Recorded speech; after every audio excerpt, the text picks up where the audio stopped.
Security analyst উনি বলেছেন major general সাহেব যে আমরা একটা ব্যর্থ রাষ্ট্রকে অপোজ করে, অস্বীকার করে আমরা একটা রাষ্ট্র গঠন করেছি। এই রাষ্ট্রে ধর্ম রাজনৈতিক বিষয় নয়, ধর্ম ব্যক্তিগত বিষয়, এবং ইন্ডিভিজুয়াল সে প্র্যাকটিস করবে, তার সেই স্বাধীনতা আছে, সে ধর্ম চর্চা করবে, স্বাধীনভাবে মত প্রকাশ করবে, কথা বলবে। কেউ কারো অধিকার হরণ করলে, কারো স্বাধীনতা হরণ করলে সেটার জন্য আইন আছে, বিচার আছে, সংবিধান আছে। কিন্তু আমি আবারও যদি সেই ধর্মকেন্দ্রিক রাজনীতির দিকেই আমি নিয়ে যাই, সেটা পক্ষে বা বিপক্ষে হোক, তাহলে কিন্তু আমি যার বিরুদ্ধে যুদ্ধ করলাম, আমাদের ৩০ লক্ষ মানুষ যার জন্য প্রাণ দিল যে রাষ্ট্রের জন্য, আমি কিন্তু আবার সেই পুরনো জায়গায় ফিরে যেতে চাচ্ছি। অবশ্যই আপনি না বললাম রেসপন্ড করতাম আর কি। I think that Imran H. Sarkar has put my comment on wrong context.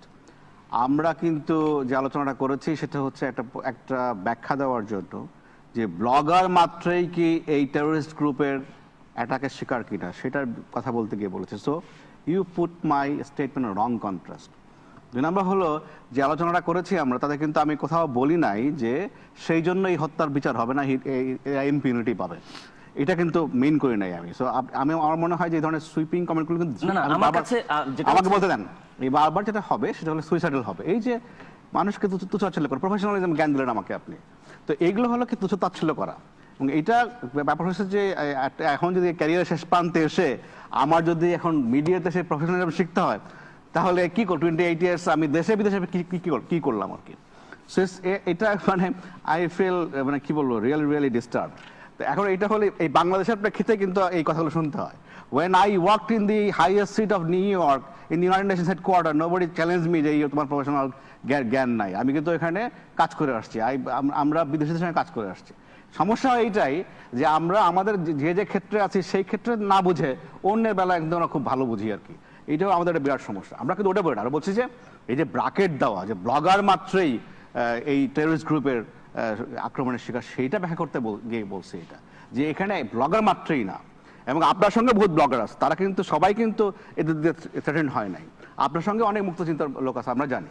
এবং বললেন সিকিউরিটি, আপনাকে আমি সিকিউরিটি দিয়েছি, আপনি চেয়েছিলেন সিকিউরিটি আমার কাছে, আপনাকে ডেইলি 7,000 টাকা মাইক্রোবাস ভাড়া করে কবে টাকা দিয়ে আপনাকে সিকিউরিটি দিয়েছি আমি। সো আবার যখন আপনার থ্রেট চলে গেছে আমরা ওইটুকু করে নিয়ে আসছি। এইগুলো ভুলে যান কেন?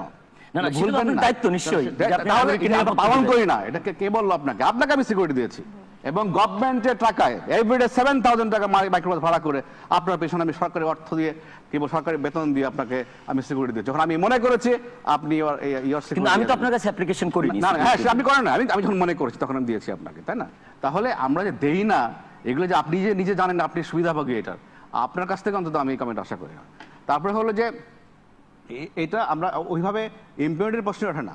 এই যে আরেকটা কথা আসছে যে বিচার হলে আমাদের দেশে বুঝতে হবে যে একটা মামলা, আমরা কিন্তু 10 বছরের মামলা ব্যাকলগে আছি, 10 ইয়ার্স মামলা ব্যাকলগে আছে।